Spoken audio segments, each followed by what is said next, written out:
हाय दोस्तों, आज मैं आपको बताऊंगी कि बीएड में लेसन कैसे बनाएं, क्योंकि ये सबकी प्रॉब्लम होती है और इसे करना थोड़ा सा मुश्किल भी माना जाता है, क्योंकि इसमें बहुत ज़्यादा झंझट होती है समझना की। तो मैं आज आपको वो सब अच्छे से क्लियरली समझाऊंगी कि लेसन कैसे बनाएं। मैं आपको एक लेसन समझाऊंगी, बाकी के लेसन इसके जैसे ही बनते हैं और थोड़ा बहुत अंतर होता है जो मैं आपको समझा दूंगी।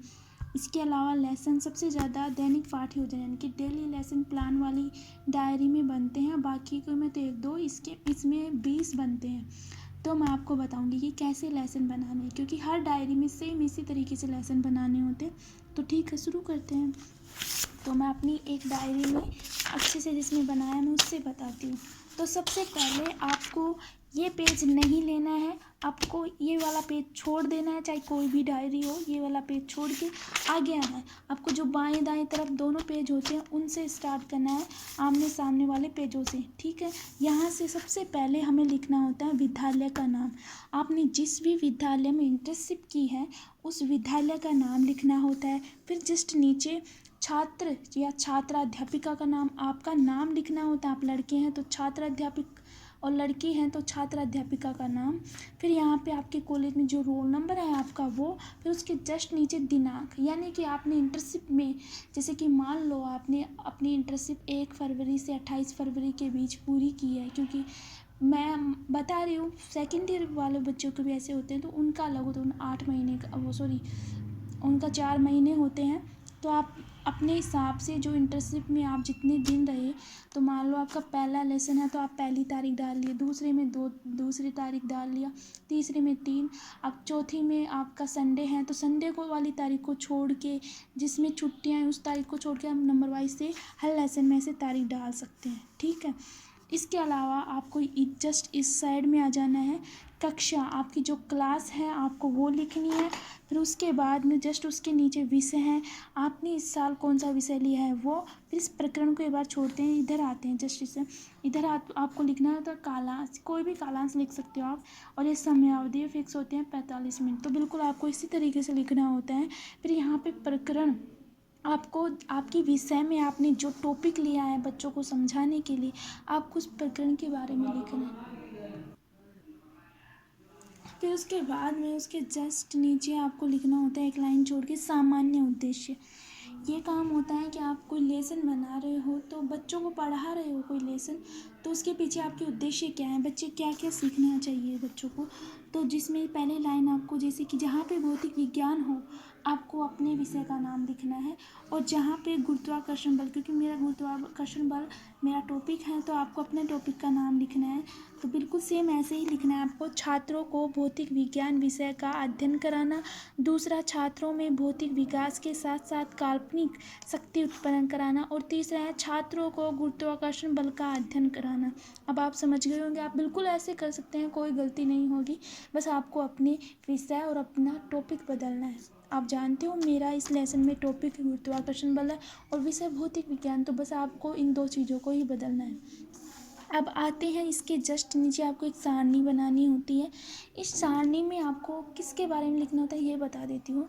इस सारणी में आप जो लेसन बच्चों को पढ़ाओगे समझाओगे तो उसके पीछे बच्चे क्या क्या सीखेंगे, किस प्रकार से सीखेंगे, बस उसके बारे में सारणी में लिखना होता है।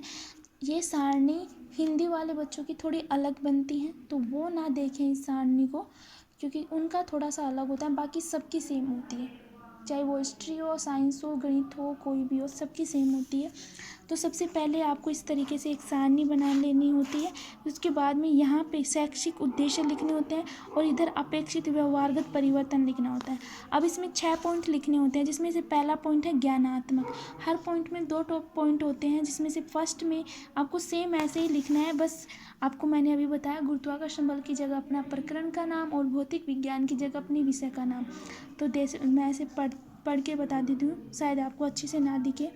छात्रों को गुरुत्वाकर्षण बल का अध्ययन कराना, जिससे वे गुरुत्वाकर्षण बल के बारे में प्रत्यास्मरण कर सकेंगे। दूसरा पॉइंट, छात्र गुरुत्वाकर्षण बल का विज्ञान कर सकेंगे।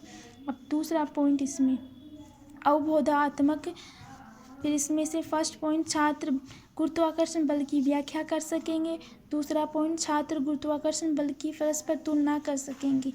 अब इसमें तीसरा पॉइंट है ज्ञानाप्रयोग, जिसमें से फर्स्ट, छात्र गुरुत्वाकर्षण बल का विश्लेषण कर सकेंगे। दूसरा, छात्र गुरुत्वाकर्षण बल संबंधित सामान्य जानकारी का नवीन परिस्थितियों में प्रयोग कर सकेंगे। अब चौथा, कौशलात्मक, जिसमें फर्स्ट, छात्र गुरुत्वाकर्षण बल संबंधित सूचनाओं को पत्र पत्रिकाओं के माध्यम से संकलन कर सकेंगे। अब इसमें दूसरा, छात्र गुरुत्वाकर्षण बल से संबंधित तथ्यों को रेखाचित्र के माध्यम से प्रदर्शन कर सकेंगे। अब पांचवा, अभिवर्त्यात्मक, पहला इसमें छात्र गुरुत्वाकर्षण बल के प्रति मानसिक दृष्टिकोण विकसित कर सकेंगे। दूसरा, छात्र में प्रकरण संबंधित सूचनाओं के बारे में सकारात्मक सोच का विकास हो सकेगा। अब छठवां है अभिरुचि, इसमें से फर्स्ट पॉइंट ही है, छात्र भौतिक विज्ञान विषय के प्रकरण गुरुत्वाकर्षण बल संबंधित तथ्यों के बारे में विचार विमर्श में रुचि जागृत कर सकेगा। बिल्कुल आपको इसी तरीके से जो इसमें लिखा हुआ है बिल्कुल इसी तरीके से लिखना है, बस आपको प्रकरण और विषय चेंज करना है। फिर जस्ट इसके इधर आना है, इसको यहाँ पे आपको लिखना है शिक्षण सहायक सामग्री। आपको पढ़ाने में बच्चों को क्या क्या काम दिया आपने समझाने में, तो इसमें पहला है लपेट फलक, दूसरा है संकेतक, तीसरा है चौक, चौथा है घड़िया मिट्टी या चौक या घड़िया मिट्टी, और फिर चौथा है झाड़न या डस्टर, फिर पांचवा है मॉडल या प्रतिमान, फिर छठवा चार्ट, फिर पुस्तक, कक्षा उपयोगी सामग्री आदि। सेम आपको ये लिखना है चाहे कोई भी सब्जेक्ट हो। फिर उसके जस्ट नीचे पूर्व ज्ञान, छात्र आपका जो प्रकरण है जो टॉपिक है उसका नाम लिखना है। फिर आगे संबंधित सामान्य जानकारी रखते हैं। पूर्व ज्ञान यानी कि छात्रों को उस टॉपिक के बारे में पहले से थोड़ा बहुत पता है, इसका मतलब ये होता है, तो आपको ये लाइन लिखनी होती है। फिर जस्ट उसके नीचे आते हैं प्रस्तावना प्रश्न, जो कि बहुत इम्पोर्टेंट होते हैं बनाने, क्योंकि ये प्रैक्टिकल में पूछे जाते हैं और इन्हें थोड़ा ध्यान से समझना है, क्योंकि ये थोड़े से अलग तरीके से बनते हैं। तो सबसे पहले आपको इस तरीके से सारणी बना लेनी है, जिसमें यहाँ पे आपको क्रम से लिखना है। फिर यहाँ पे प्रश्न, आप लड़के हैं तो छात्र अध्यापक क्रिया, अगर आप लड़की हैं तो छात्र अध्यापिका क्रिया लिखना है। फिर यहाँ पे आपको लिखना है संभावित उत्तर, कोष्टक में आपको छात्र या छात्र क्रिया, यानी कि आपको यहाँ पे 1 2 3 4 जो प्रश्न पूछोगे उनकी संख्या डालनी है।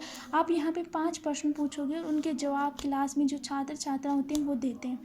तो आपको जो भी टॉपिक है, आपकी जो भी क्लास है, ये मैटर नहीं करता है, बस आपके जो भी टॉपिक है उससे जुड़े हुए 5 प्रश्न होने चाहिए, और वो प्रश्न बिल्कुल 0 लेवल से होने चाहिए, बिल्कुल एकदम 0 लेवल से। और जैसे कि कोई भी प्रश्न पूछ रहे हो उसका जो भी जवाब आ रहा है, पहला उत्तर आ रहा है, उस उत्तर को लेके आपको अगला क्वेश्चन बनाना है, फिर उसका जो उत्तर आया है उसको तीसरा क्वेश्चन बनाना है, फिर उससे ऐसे आपको क्वेश्चन बनाने हैं। तो मैं आपको समझाती हूँ ये किस प्रकार से होते हैं, इसे थोड़ा ध्यान से समझना। पहला प्रश्न, जैसे कि मैं गुरुत्वाकर्षण बल पढ़ा रही हूँ तो मैंने बिल्कुल एकदम छोटे लेवल से पूछा है, ना कि ये पूछा है कि गुरुत्वाकर्षण बल की खोज किसने की, मैंने ये नहीं पूछा, बिल्कुल छोटे लेवल से, बच्चों पेड़ से फल किस ओर गिरते हैं, वो जवाब दे रहे हैं नीचे की ओर। अब ये उत्तर आया, अब इसी उत्तर को लेकर मैं अगला प्रश्न बनाऊंगी कि नीचे की ओर ही क्यों गिरते हैं, बच्चे बोल रहे हैं वजन के कारण, ये जवाब आया। अब अगला प्रश्न इसी से लेके, वजन के कारण फल नीचे की ओर क्यों गिरते हैं, बच्चे बोलेंगे कि पृथ्वी हर वस्तु को अपनी ओर खींचती है, इस वजह से गिरते हैं। तो अब इस प्रश्न इससे लेकर के मैं अगला पढ़ाऊँगी कि पृथ्वी हर वस्तु को अपनी ओर किस कारण से खींचती है। तो आपको यहाँ पर भी थोड़ा छोटा लेवल देना है, गुरुत्वाकर्षण बल के कारण, ठीक है।